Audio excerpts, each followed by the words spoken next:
আমাদেরকে নানাভাবে নিষ্পেষণ করা হয়েছে, আমাদেরকে জনগণ থেকে বিচ্ছিন্ন করার সব ধরনের অপচেষ্টা চালানো হয়েছে। আমি আজ এই মুহূর্তে আমার এই মুক্তি উপলক্ষে আমি বলতে চাই, আমাদের উপর জুলুম করা হয়েছে, এটাকে আমরা সহ্য করে নিলাম। আমাদের ভাইদেরকে হত্যা করা হয়েছে, সেটাও সহ্য করে নিলাম। আমরা আমার সন্তানের লাশ কাঁধে তুলে নিয়েছি, সেটাকেও আমি হাসি মুখে বরণ করে নিলাম।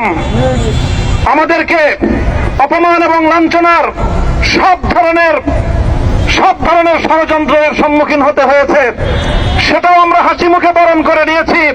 কিন্তু আল্লাহর জমিনে আল্লাহ এবং তার রাসূলের কোন সম্মান এক মুহূর্তের জন্য আমরা বরদাস্ত করে নেব। আমরা আমাদের সর্বোচ্চ ত্যাগ এবং কোরবানি স্বীকার করতে প্রস্তুত রয়েছি, জীবন দিতে প্রস্তুত রয়েছি।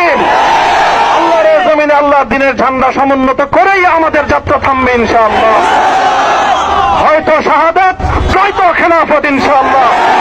আল্লাহর জমিনে খেলাফত প্রতিষ্ঠার যে আওয়াজ আজ পৃথিবীর দিকে দিকে উচ্চারিত হচ্ছে, সে আওয়াজ বাংলার জমিনে খেলাফতের এই আন্দোলনকে চূড়ান্ত গন্তব্যে পৌঁছাবে ইনশাআল্লাহ।